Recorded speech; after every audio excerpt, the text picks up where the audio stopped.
Hello दोस्तों, नमस्कार। आज 9 मई 2021 है और आज के करंट अफेयर की वीडियो में आपका स्वागत है। आज की वीडियो की पीडीएफ डाउनलोड करना मत भूलिएगा। ये पीडीएफ आप हमारे टेलीग्राम चैनल से डाउनलोड कर सकते हैं, जिसकी लिंक नीचे डिस्क्रिप्शन में है। उसके अलावा ये पीडीएफ आप एग्जाम गुरुजी की ऐप से भी डाउनलोड कर सकते हैं।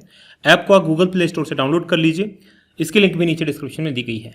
ऐप से ही आप एमपीपीएससी प्री 2020 के लिए हिंदी मीडियम और इंग्लिश मीडियम के नोट्स बुक कर सकते हैं। साथ में अगर ये नोट्स बुक करते हैं तो आपको ये टेस्ट सीरीज फ्री मिलेगी। इसके अलावा अलग से भी ये टेस्ट सीरीज ले सकते हैं 499 रुपये में। और मेंस की टेस्ट सीरीज हमारी चल रही है एमपीपीएससी के लिए, जो कि 20 जून को, चूंकि प्री की एग्जाम होने की संभावना बहुत ज़्यादा नहीं है, तो आप मेंस की तैयारी अभी से कर सकते हैं और आंसर राइटिंग प्रैक्टिस कर सकते हैं इस टेस्ट सीरीज को ज्वाइन करके। तो उसे भी आप ज्वाइन कर सकते हैं। आगे बढ़ेंगे, बात करेंगे क्विक रिवीजन कल के पढ़े गए करंट अफेयर के प्रश्नों का। पहला प्रश्न है कि किस कंपनी ने यूसीओ आधारित बायोडीजल मिश्रित डीजल की आपूर्ति शुरू की है, और ये इंडियन ऑयल है। दूसरा प्रश्न, हाल ही में चीन ने किस देश के साथ सभी व्यापारिक समझौतों पर रोक लगा दी है, तो ये ऑस्ट्रेलिया है। तीसरा प्रश्न है कि सीमा सड़क संगठन का 61वां स्थापना दिवस कब मनाया गया है, तो ये 7 मई को। और चौथा प्रश्न है कि तमिलनाडु में किसने मुख्यमंत्री पद की शपथ ली है, तो M.K. स्टालिन ने। पांचवा प्रश्न है कि S&P यानी कि स्टैंडर्ड्स एंड पुअर्स ने वित्त वर्ष 2022 के लिए भारत की जीडीपी वृद्धि अनुमान को घटाकर कितने प्रतिशत कर दिया है, तो 11% से घटाकर 9.8% किया है। वहीं इसी प्रकार की एक और कंपनी है फिच रेटिंग्स, उसने 9.5% कर दिया है।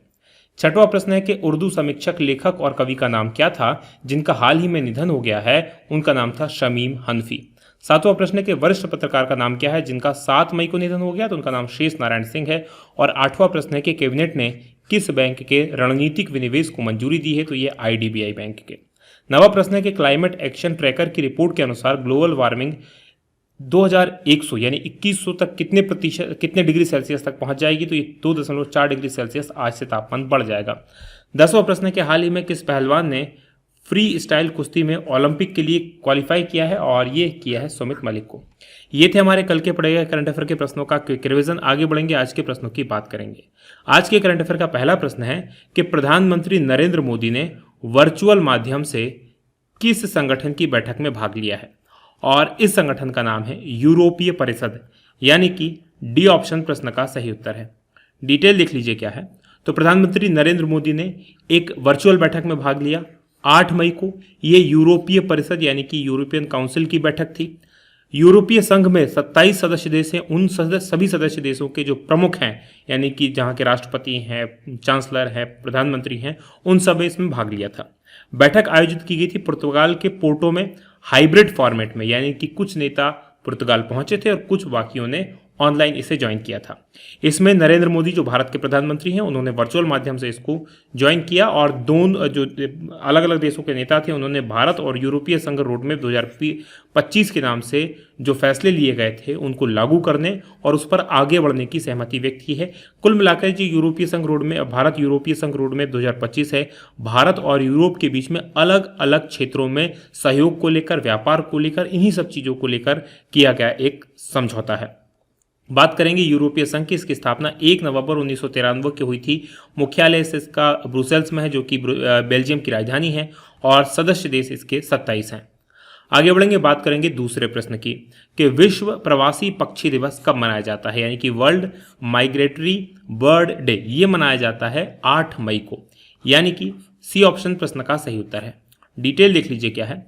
तो विश्व प्रवासी पक्षी दिवस यानी कि वर्ल्ड माइग्रेटरी बर्ड डे, ये मनाया जाता है मई और अक्टूबर के दूसरे शनिवार को। ये आपको याद रखना, याद रखिएगा। इस बार ये 8 मई को मनाया जा रहा है, इस बार ये 8 मई को मनाया जा रहा है, और वैसे ये मई और अक्टूबर के दूसरे शनिवार को मनाया जाता है। इस वर्ष विश्व प्रवासी पक्षी दिवस की थीम जो है सिंग, फ्लाई, सोर लाइक अ बर्ड, ये इस बार की थीम रखी गई है। और संयुक्त राष्ट्र ने 2006 में विश्व प्रवासी पक्षी दिवस की स्थापना की थी, और इस आयोजन की स्थापना United Nations agreement on conservation of African Eurasian migratory water birds के तहत हुई है। इसमें होता क्या है कि वो जगह है, खासकर आर्द्र भूमियां जिसे हम कहते हैं, रामसर स्थल जिसे कहते हैं, जहां पर प्रवासी पक्षी मोस्टली जाते हैं। प्रवासी पक्षी क्या होते हैं, एक देश के पक्षी कई बार क्या होते हैं, पानी की तलाश में या फिर विशेष प्रजनन के समय पे या विशेष मौसम में एक विशेष जगह पर पहुंच जाते हैं। और ऐसी जगह विशेषकर या झील होती हैं, तालाब होती हैं, जहां पर मौसम की थोड़ी सी अनुकूलता होती है, तो उनको कहा जाता है प्रवासी पक्षी। जब पक्षी एक देश से उड़कर दूसरे देश या एक स्थान से उड़कर दूसरे स्थान पहुंचता है और कुछ समय वहां रुकता है और फिर वापस अपने जो मूल निवास है वहां पर आ जाता है। बात करेंगे तीसरे प्रश्न की कि विश्व रेड क्रॉस दिवस कब मनाया जाता है। तो वर्ल्ड रेड क्रॉस डे, विश्व रेड क्रॉस दिवस जो मनाया जाता है वो 8 मई को मनाया जाता है, यानी कि डी ऑप्शन प्रश्न का सही उत्तर है। डिटेल देख लीजिए क्या है। तो विश्व रेड क्रॉस दिवस, जिसे वर्ल्ड रेड क्रॉस या रेड क्रिसेंट डे के नाम से भी जाना जाता है, हर साल ये 8 मई को मनाया जाता है। और ये रेड क्रॉस और अंतर्राष्ट्रीय जो रेड क्रॉस समिति है उसके संस्थापक थे हेनरी डुनेंट, उनकी जो है जयंती के उपलक्ष्य में मनाया जाता है। याद रखिएगा, हेनरी डुनेंट को 1901 में विश्व का पहला शांति नोबेल पुरस्कार मिला था। शांति नोबेल पुरस्कार पहला इन्हीं को दिया गया था और इन्हीं के द्वारा रेड क्रॉस की स्थापना की गई थी। रेड क्रॉस लोगों के लिए काम करता है। दुनिया के करीब 189 देश है जहां पर ये स्थित है। रेड क्रॉस सोसाइटी, भारत में भी आपने देखी होंगी, फ्री एम्बुलेंस चलाते हैं, कई प्रकार की हेल्थ के ऊपर काम करते हैं, युद्ध वगैरह में भी ये काफ़ी काम करते हैं। तो रेड क्रॉस जो है दुनिया का सबसे बड़ा मानवीय संगठन है। वर्तमान में 189 राष्ट्रीय रेड क्रॉस और रेड क्रिसेंट सोसाइटीज़ हैं। 97 मिलियन से अधिक कर्मचारी और स्वयंसेवक इसमें काम करते हैं। बात करेंगे चौथे प्रश्न की, उससे पहले आज एक और दिवस है उसके बारे में भी बता देता हूं। देखिए 8 तारीख को ही वर्ल्ड थैलेसीमिया डे भी मनाया जाता है। वर्ल्ड थैलेसीमिया डे, ये क्या होता है, ये एक प्रकार की आनुवांशिक बीमारी होती है जो रक्त में हीमोग्लोबिन की कमी के कारण होती है और ये भी 8 मई को ही मनाया जाता है। बात करेंगे अब हम चौथे प्रश्न की कि किस वैज्ञानिक संगठन ने कोरोना संक्रमितों के लिए दवा विकसित की है जिसका नाम है 2-डीऑक्सी डी ग्लूकोज, और ये विकसित की गई है डीआरडीओ के द्वारा, यानी कि ए ऑप्शन प्रश्न का सही उत्तर है। डिटेल देख लीजिए क्या है। तो कोरोना वायरस संक्रमण के खिलाफ एक जबरदस्त उपलब्धि हासिल की है हमारे यहाँ का जो संगठन है डीआरडीओ, यानी कि रक्षा अनुसंधान और विकास संगठन। इसका काम मोस्टली सेना के लिए इक्विपमेंट्स, नई टेक्नोलॉजी बनाना होता है, लेकिन इसमें भी इसने काम किया है। इसके द्वारा एक औषधि विकसित की गई है और इस औषधि को भारतीय औषधि महानियंत्रक के द्वारा भी अनुमति मिल गई है। इसका नाम है 2-डीऑक्सी डी ग्लूकोज चूर्ण और इसमें एक छोटी सी थैली होगी और इसे पानी में घोलकर लेना होगा। ये दवा उन लोगों के लिए काफ़ी इंपॉर्टेंट है जो कोविड-19 वायरस से संक्रमित हैं और इस दवा का विकास डीआरडीओ प्रयोगशाला के साथ में institute of nuclear medicine and allied sciences के डॉक्टर रेड्डीज लेबोरेटरी के सहयोग से भी किया है। बात करेंगे डीआरडीओ की defence research and development organisation की। इसकी स्थापना जो हुई थी वो हुई थी 1958 में। अध्यक्ष जी सतीश रेड्डी हैं और मोटो है वलस्य मूलम विज्ञानम, यानी कि strengths origin is in science. आगे बढ़ेंगे, बात करेंगे पांचवें प्रश्न की कि 8 मई को किस प्रसिद्ध संगीतकार का निधन हो गया है, और जिनका निधन हुआ है उनका नाम है वनराज भाटिया, यानी कि बी ऑप्शन प्रश्न का सही उत्तर है। डिटेल देख लीजिए क्या है। तो भारत में पश्चिमी शास्त्रीय संगीत के जो प्रसिद्ध संगीतकार हैं वनराज भाटिया, उनका निधन हो गया लंबी बीमारी के बाद में। ये जो थे विज्ञापन फिल्मों, फीचर फिल्मों और मुख्य धारा की फिल्मों, टेलीविजन शो, डॉक्यूमेंट्री आदि के लिए संगीत तैयार करने का काम करते थे, राइट। और भाटिया ने टेलीविजन फिल्म तमस 1988 में आई थी, उसके लिए सर्वश्रेष्ठ संगीत निर्देशन का जो राष्ट्रीय फिल्म पुरस्कार है वो भी जीता था। इसके अलावा उनको संगीत अकादमी पुरस्कार 1989 में मिल चुका है। भारत का जो चौथा सर्वोच्च नागरिक सम्मान है जिसे पद्मश्री कहा जाता है वो 2012 में इनको दिया गया था। बात करेंगे छठवें प्रश्न की कि 8 मई को किस प्रसिद्ध योग गुरु का निधन हो गया है, और इनका नाम था स्वामी अध्यात्मानंद, यानी कि डी ऑप्शन प्रश्न का सही उत्तर है। डिटेल देख लीजिए क्या है। तो प्रसिद्ध योग गुरु स्वामी आध्यात्मानंद, इनका कोविड-19 के चलते 8 मई को 77 वर्ष की आयु में निधन हो गया। इनका जो आश्रम है वो अहमदाबाद में है और शिवानंद आश्रम के ये प्रमुख थे। इनके द्वारा दुनिया भर में 814 योग के शिविरों का आयोजन किया गया जहां पर योग, प्राणायाम और चिंतन को बढ़ावा दिया गया। इन्होंने 1999 यानी कि 1999 में न्यू मैक्सिको के चियापास में विश्व शांति सम्मेलन हुआ था, उसमें भारत का प्रतिनिधित्व किया था और भारत कनाडा सांस्कृतिक और विरासत संघ की ओर से इनको लाइफ टाइम अचीवमेंट अवार्ड भी दिया जा चुका है। बात करेंगे 7वें प्रश्न की कि हाल ही में किस राज्य के ग्लाइफोसेट खरपतवार नाशी पर प्रतिबंध लगाया गया है? और ये जो प्रतिबंध लगाया गया है ये तेलंगाना राज्य में लगाया गया है। सी ऑप्शन इस प्रश्न का सही उत्तर है। डिटेल देख लीजिए और आखिर ये खरपतवार नाशी है क्या, इसके बारे में जान लीजिए।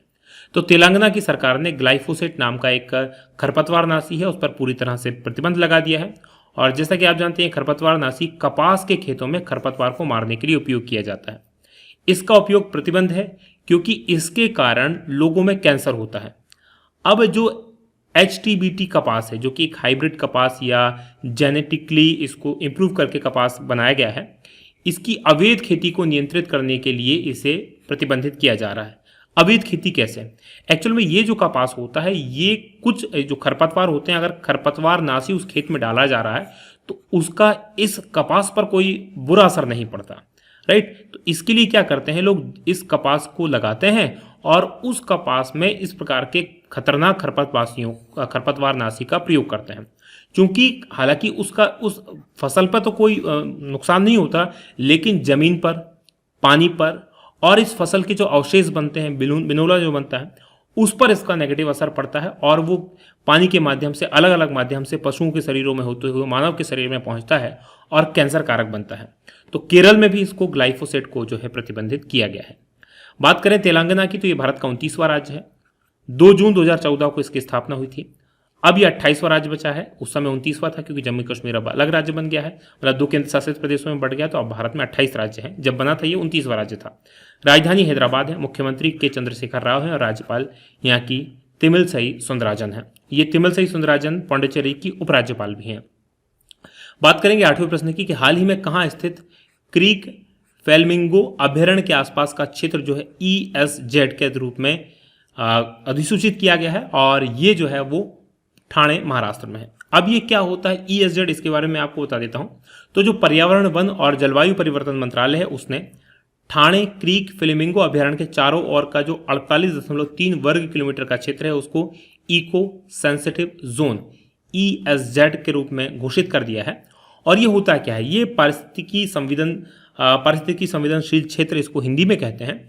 ये संरक्षित क्षेत्र जैसे होते हैं, जैसे राष्ट्रीय उद्यान है, वन्य जीव अभयारण्य है, कोई सेंचुरी है, उसके आसपास का ऐसा बफर जोन होता है, उसके आसपास यानी उस सेंचुरी के या राष्ट्रीय उद्यान के बाहर का ऐसा जोन होता है जो अभयारण्य के आसपास विकास के दबाव को कम करता। होता क्या है, अभयारण्य के आसपास विकास के कारण कई बिल्डिंग्स बनाई जाती हैं, फैक्ट्रियां लगाई जाती हैं, तो सरकार क्या करती है, ऐसे इको सेंसिटिव जोन घोषित कर देती ताकि उस क्षेत्र में भी किसी प्रकार के विकास की ऐसी चीजें ना हो जिससे पर्यावरण को या इन राष्ट्रीय उद्यानों को, अभयारण्यों को नुकसान होता है। तो उसको इको सेंसिटिव जोन घोषित कर दिया जाता है ताकि जो क्षेत्र है, जो वो सेंचुरी है, चाहे वो नेशनल पार्क है, उसको बचाया जा सके। तो इको सेंसिटिव जोन जो है वो राष्ट्रीय उद्यानों, संरक्षित क्षेत्रों, वन्यजीव अभयारण्यों के आसपास 10 किलोमीटर के दायरे में आर्थिक रूप से नाजुक क्षेत्र होता है। यहाँ पर विकास की बहुत ज्यादा गतिविधियां नहीं हो सकती हैं।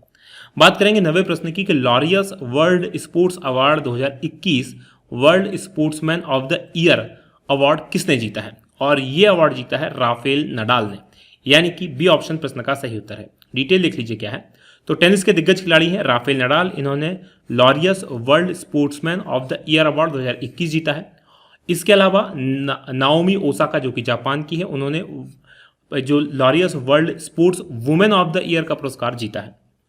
कोविड-19 महामारी के कारण इसका जो आयोजन किया गया वो स्पेनिश शहर है, वहां पर ऑनलाइन माध्यम से किया गया, राइट।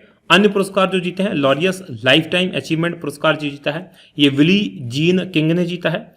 लॉरियस स्पोर्टिंग प्रेरणा अवार्ड जो जीता है वो मोहम्मद सालाह ने जीता है। बात करेंगे 10वें प्रश्न की कि हाल ही में किस महिला पहलवान ने फ्री स्टाइल कुश्ती में ओलंपिक के लिए क्वालिफाई किया है? और ये क्वालिफाई किया है सीमा विस्ला ने, यानी कि सी ऑप्शन प्रश्न का सही उत्तर है। डिटेल देख लीजिए क्या है। तो कुश्ती में भारत की जो सीमा विस्ला है, इन्होंने महिलाओं की 50 किलोग्राम की फ्री स्टाइल प्रतियोगिता में टोक्यो ओलंपिक के लिए क्वालिफाई कर लिया है। ये बुल्गारिया के सोफिया में जो विश्व ओलंपिक क्वालिफायर के फाइनल चल रहे हैं उसमें पहुंची हैं। और आपको बता दें, कल मैंने आपको खबर बताई थी कि सुमित मलिक ने भी इसमें जीता है। इससे पहले विनेश फोगाट, सोनम मलिक और अंशु मलिक भी क्वालिफाई के लिए जो ओलंपिक के लिए क्वालिफाई कर चुकी हैं।